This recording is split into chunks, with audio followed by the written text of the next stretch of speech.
Olá, vamos dar início a mais um podcast, Liderando com Bita, e hoje com a apresentação de mais um dos causos de um gestor de pessoas e talentos.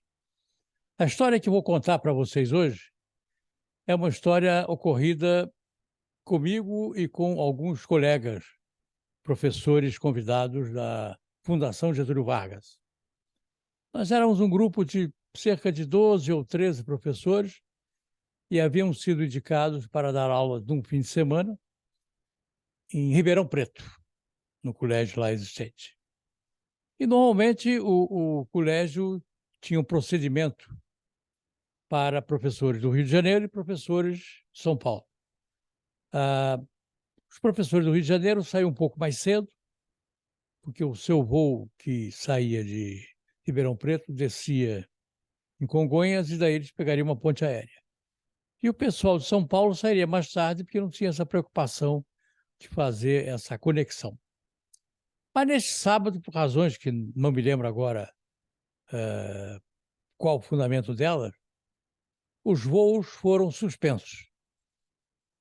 Quando, logo depois do almoço, fomos comunicados pelo coordenador da unidade lá de Ribeirão Preto, um professor muito cioso da sua autoridade, extremamente correto no tratamento aos professores, não chegava a ser um festival de simpatia, mas era corretíssimo, educado, incapaz de uma indelicadeza, mas que gostava do tratamento de professor doutor. Nós o tratávamos como professor doutor. E o professor doutor, então, nos comunicou que naquele sábado todos sairíamos por volta de 5h30, pegaríamos um pequeno micro, que era o micro utilizado para transportar os alunos do colégio, e esse micro transportaria os professores diretamente para São Paulo. Cerca de 5 horas de viagem. Deixaria os professores moradores de São Paulo em suas casas e se dirigiria ao aeroporto de Guarulhos, porque já não havia mais possibilidade de pegar voos para o Rio de Janeiro. E tudo bem, na hora marcada, nos mandamos e entramos na van. E aí existem dois pequenos detalhes que fazem parte dessa nossa história. A primeira delas é que a van que ia nos transportar era a mesma van que transportava os alunos do primeiro grau. Então, vocês imaginem, eu, um esbelto professor com mais de 100 quilos na ocasião, outros professores maiores do que eu, sentados naquelas mini cadeirinhas e praticamente lotamos o pequeno, mas era a única solução, não havia como nos tirar de lá. E a outra historieta é de um professor, colega nosso. O hotel onde ficávamos hospedados tinha um café matinal e era algo extraordinário. Perder aquele café era perder 50% das mordomias oferecidas pela entidade aos professores. Era um café muito bem montado, maravilhas. E esse professor, conhecedor da fama, se preparou para se fartar no café da manhã.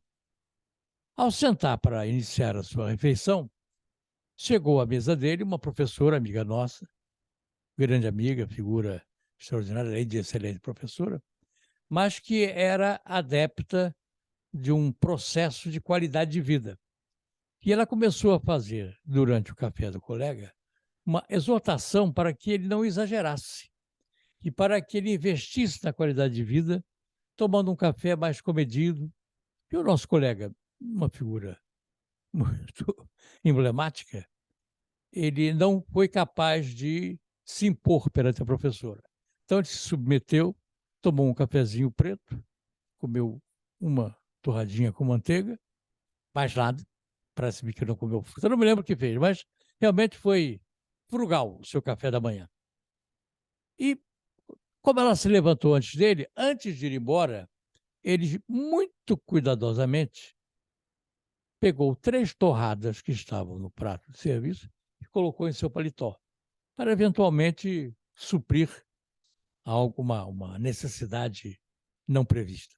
Bom, e aí, tudo bem. Essas são as duas histórias que fazem parte do nosso contexto, da nossa historieta. E quando foi a hora aprazada, todos 5h30, 6 horas, nos encontramos na frente da instituição e embarcamos na pequena nave, pequeno ônibus. Um pouco, um tanto quanto apertado, mas a volta para casa no sábado sempre animada e levamos a coisa numa boa. Quando estávamos deixando a escola, e aí o objetivo era esse, como eu falei, passar em São Paulo, deixar os professores e ir direto para... E depois, então, dirigir-se a Guarulhos para que os professores pudessem embarcar nos seus voos para o Rio de Janeiro e outras localidades. Nós começamos a conversar entre nós e vimos que se nós priorizássemos os professores de São Paulo, seguramente os professores do Rio de Janeiro perderiam o voo de Guarulhos. Então ficou definido o seguinte: a van iria direto para Guarulhos, sem paradas. Depois, então, que deixasse os professores de Guarulhos, deixaria os professores de São Paulo, cada um em suas residências. Concordamos todos e assim foi. Tudo muito tranquilo, tudo muito sereno, a van correndo, como se permite uma van pequena, carregando 11 talentosos acadêmicos, com seus volumes material, físico, e nos dirigimos, então, pela estrada. São 5 horas de viagem, uma viagem pesada. Em determinado momento, deu-se uma fome incontrolável. Começamos todos, porque, afinal de contas, a última refeição que nós havíamos feito tinha sido em torno de meio-dia, e já estávamos no meio da viagem, tínhamos 5 horas de viagem, já eram entre 7h30 e 8 horas. Nesse instante, parar em algum lugar para lanchar significaria um desastre total com relação ao retorno dos nossos colegas. Resolvemos, então, não fazer parada nenhuma e sofrer esse jejum forçado. Passado algum tempo, esse nosso colega lembrou-se que tinha no seu paletó as torradas, as benditas torradas, as salvadoras torradas. E o que fez ele? Pegou as 3 torradas, nós éramos, como eu disse, 12 ou 13 professores, dividiu em pedacinhos, de forma que cada um de nós conseguisse pequenos croutons de torrada, 2 ou 3, para mitigar a fome. E assim fomos até o nosso destino. Chegamos a tempo, tanto quanto combalidos pela viagem, que é uma viagem cansativa, longa, e pela fome, sem dúvida nenhuma. E nós que morávamos em São Paulo, nós tínhamos que voltar. E não adiantava parar essa altura dos acontecimentos. Cada um queria voltar para sua casa. E assim foi. E a história ficou marcada. Na semana seguinte, o fato voltou a ocorrer. No meio do caminho, no meio da aula, fomos avisados que, eu não me lembro qual foi a razão disso tudo, mas os voos que eram da TAM não iam ser configurados, então nós teríamos de novo viajar para... Da mesma história, mesmo esquema. Só que dessa vez, em função das reclamações com relação ao veículo, foi providenciado um micro-ônibus um pouco maior, que melhorou o conforto.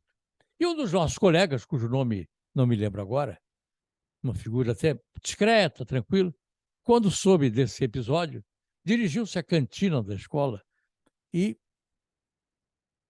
fez um estoque significativo de pães, barra de cereais, chocolate, amendoim, uma série de coisas que pudesse compensar, digamos assim, a miséria gastronômica a que seríamos submetidos.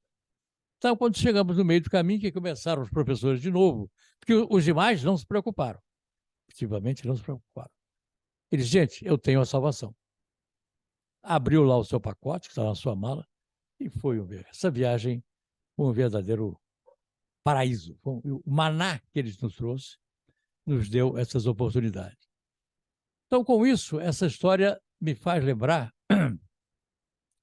que esse momento acadêmico, durante o qual vivenciamos nossas experiências com a Fundação Getúlio Vargas e com outras instituições, eu, pessoalmente, militei na Fundação Getúlio Vargas como professor convidado por cerca de 30 anos, temos histórias múltiplas, algumas magníficas, que eu terei a oportunidade de compartilhar com vocês agora.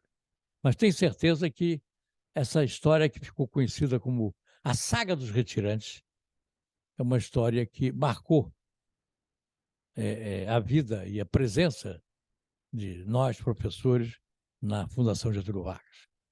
Obrigado a vocês pela atenção e até o próximo Liderando com Bita, Causos do Gestor de Pessoas, que vocês poderão acessar pelo YouTube e pelo Spotify.